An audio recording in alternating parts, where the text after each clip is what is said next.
all the disrespect before you play back. Button check. Button check. And then we got Jackie Chan.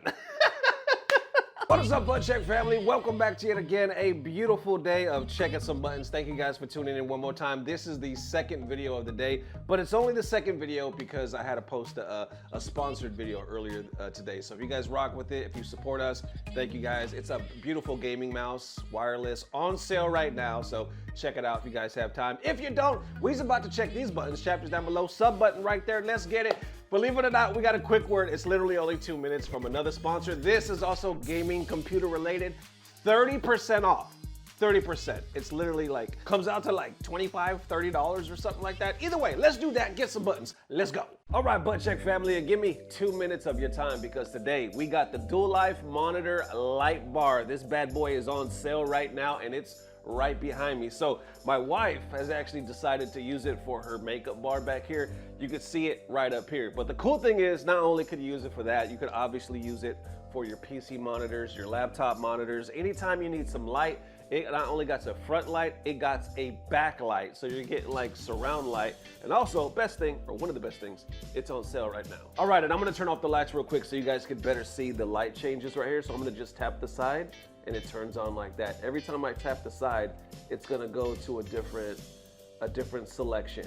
Not only with the front, but also with the back. So if I turn this thing around right here, bam. That's it. All you have to do is tap the sides here to control the light, or you could use the remote control, which we'll check out in a second. Real quick, before we get out of here, I wanted to do a close-up of the light bar and the remote. Look at this thing. It's just round, it's heavy, it's kind of like a paperweight, but also you don't have to plug it in. It just takes 2 AAA batteries, so check it out. It's not only touchscreen, and it controls the front and the back, but you can just turn the knob for the power level. So look at the different adjustments there. So as I turn this, the brighter it gets. So I'm just gonna keep it turning till it goes to the max here, bam. So that's gonna be max power. And if I turn it all the way down, it's just gonna go all the way dim again. So if I'm turning it up here, it has different dials as well.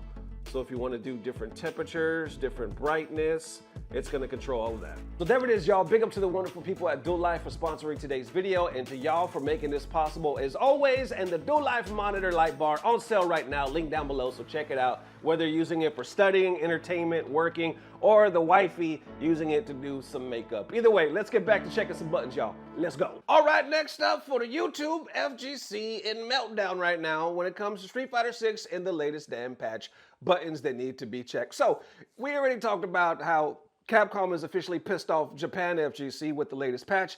Not only Japan, we know, America, everybody else, but it's important. It's important that the FGC community in Japan is finally speaking up, because it's been said many times that we're the crybabies of the West, or like the only ones that complain is Twitter, AKA North America, and we're known for that. So a lot could be said that maybe the community doesn't really take us so seriously because we're very vocal. But now, what's the point of view? Like, what's the new argument that we're seeing a lot? And I mean a lot. We're gonna show even more right here. Content creators, players, pro players in Japan speaking out saying, nah, we're unhappy. This sucks. If you look at that FGC YouTube, just type in little Street Fighter 6, it looks like this. Literally, what the hell is going on? What the hell is going on? What the hell is going on? Everybody talking about it. Let's break it down. Some quick highlights, links down below for all the content creators. Let's get into it. Nerfed, and my getting some nerfs. And I have seen more than I've ever seen Japanese players tweet like, yo man, can we get a patch? I would love to see a shakeup. Yeah, Shudo, his tweet I thought was interesting, which is he basically said, I personally want changes. And also I think even for casuals, more active changes for the game would be good, because having the game change more often gives you more things to try out and that kind of stuff, etc. I don't necessarily know that I want changes just for the sake of change, but I do know that the game has sort of been like this and been this way for so long now that whatever changes they want to make to characters feel like they need to be more active. They kind of said that they were going to be more active with their patching, and like we've gotten nada. It is really slow. They are dragging their feet, and everybody's getting bored. Because Street Fighter doesn't get many balanced patches. And we just got the one, we covered it in this video, but we just got the one, and did it really change much? Like, it changed the game's balance, yes, for a couple characters, yes, but it didn't change much realistically. No, right. Not really, not in the grand scheme of things.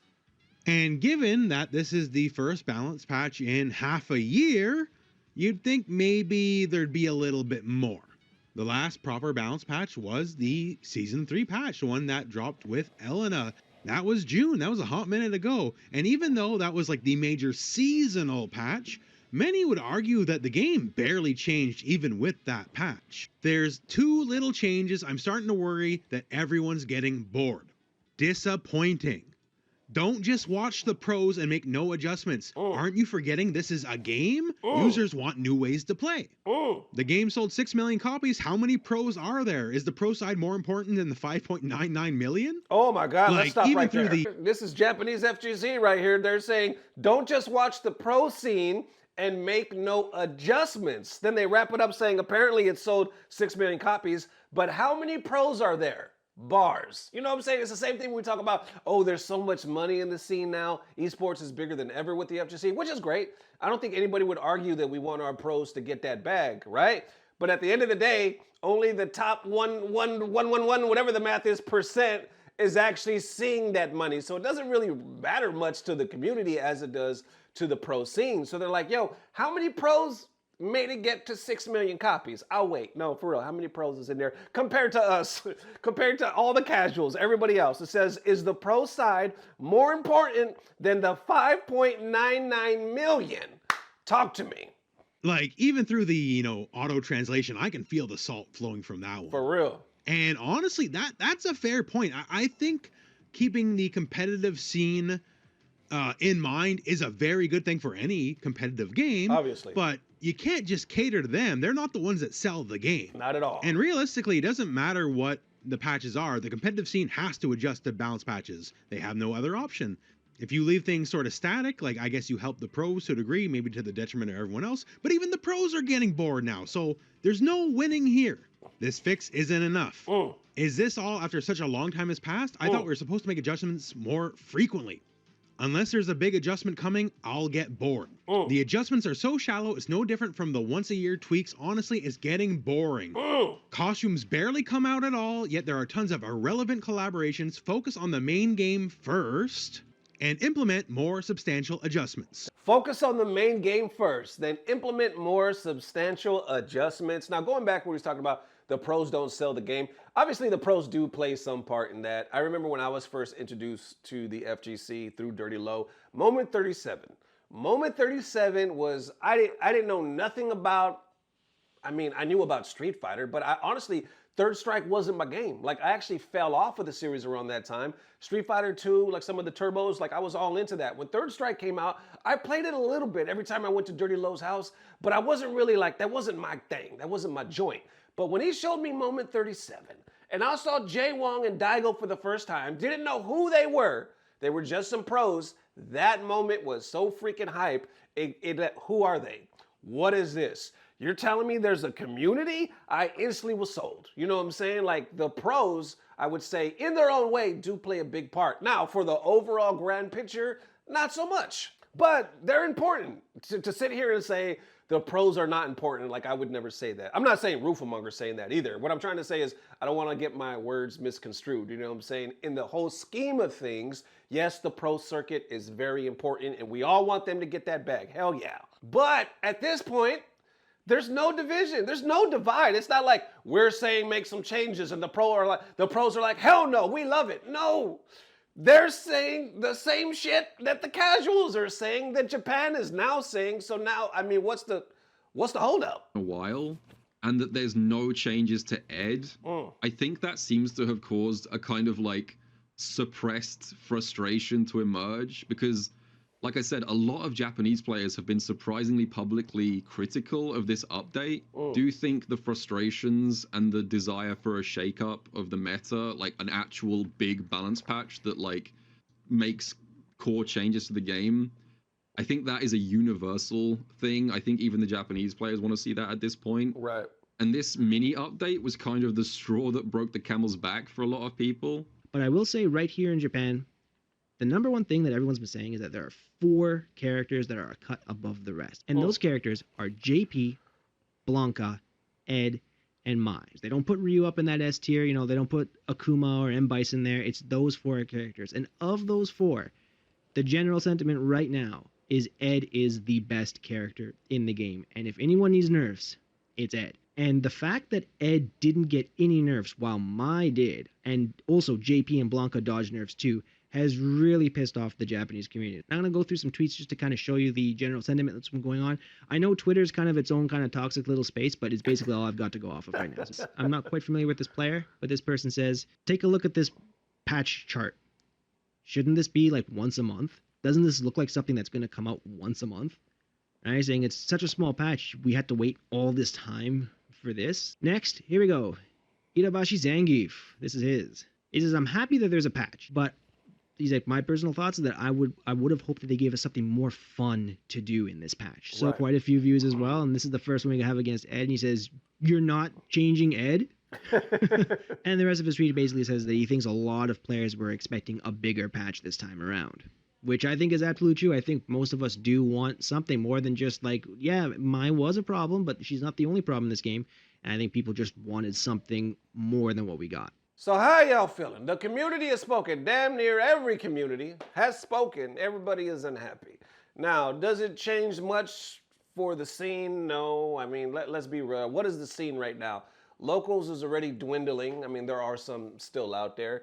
Pro circuit's still thriving. There's more money than ever, right? Not just Street Fighter, but all in fighting games, period. We got some new cool stuff on the horizon with, 2XKO and Tokon and all this other stuff. We'll see with all that, but it looks very promising. And then Street Fighter 6, the game that had so much heat, so much hype, still does. And let's be real, it still does. But I'm talking about with launch, like way better than Street Fighter 5. And now it is in this weird stagnant place where, yes, the scene is still thriving. If, Evo numbers, next one, whenever the hell that is probably going to be through the roof. You still got Capcom, which is questionable because it's behind a paywall. So, I'm confused. Like, how do you have the biggest version of the game ever, more money invested in the game ever with tournaments, and less support than ever? You would think because of all this going around it would be just like nonstop, coolest shit we ever seen, crazy updates. They would be able to hire more manpower, but it just seems like they have less man. That's the vibe. That's the vibe that I'm reading, and that I'm also getting is that they have less manpower than ever. So all in all, how does it affect us? I don't think too much now, but slowly, depending on how much further we have to wait and what exactly are we waiting for when that finally comes, that'll be maybe more of like a Tekken situation. I don't know if it'll be as bad. Remember that patch drop, the last one? Holy shit, they went to war. I don't know if it'll be that bad at that point, but it's bubbling. It is definitely bubbling in these Street Fighter seats. Remains to be seen. I know everybody hopes that Capcom proves us all wrong and they drop something amazing. We'll see. How y'all feeling? Definitely, Butt Check family, definitely let me know how you are feeling. Appreciate the mad love. One more time, that computer light is on sale right now, 30% off. So that drops the price damn near by half. Check it out, limited time only, promo code down below. We have worked with that company before, man, so they're back once again. Thank you guys for supporting. You know it's the holidays, so we got more sponsors than ever, and trust me, it helps. You guys investing, the Patreon, all that good stuff, the giveaways. Matter of fact, this Friday, we're announcing the Manscaped winner for the giveaway from the other video that we posted. So either way, more coming up, more giveaways, all that good stuff. Thank you guys, and as always, I don't know what it is, but I know somehow, some way, even in Japan, it's about to get better. Love y'all, fellow. Peace. Blah, blah, blah. Subscribe. All right, y'all, I gotta end the video like this. This is from the homie, Dr. B, AKA Galaxy B. He posted this the other day. He said, okay, quick temperature check, LOL. He said, choose your Chun-Li. Who you got? Who you got, y'all? Choose your Chun. Here we go. We got, okay, Mingna, Kristen. How you say her last name? Is that Kruik? And then you got the latest one, Kalina. And then we got Jackie Chan. All right. Listen, I was actually thinking about this when I was looking at this earlier. I thought it was hilarious. Now, I can't really tell you, though, because I haven't seen Kalina. We haven't seen the movie yet. I can only go... Okay, look, if we were going off of wardrobe from the Game Awards, she might be the winner because she was rocking that one, right? But we're not going off of that. We just going off how she looked in the movie. I know some people even thought that they thought like Chun was kind of throwing them off because they're like, I don't know if I'm feeling this Chun. I don't know. Once again, we haven't seen the movie yet, so we can only go by the damn trailer and this poster. Either way, back to this. Choose your Chun. Okay, I'm always a fan of Ming Na. She's a banger. She's a classic. Her, I remember, what was that, Smallville? Yeah, she's a cutie and all that. I don't know if I was feeling her as Chun, though. Kalina, I gotta wait to see the movie, but if I'm just going off this picture, honestly, I don't think I'm gonna choose her. If I'm just going off this screenshot, Jackie Chan. And then wrapping it up, somebody posted this saying, I prefer the real Chun-Li. I said the real Chun-Li, perfection.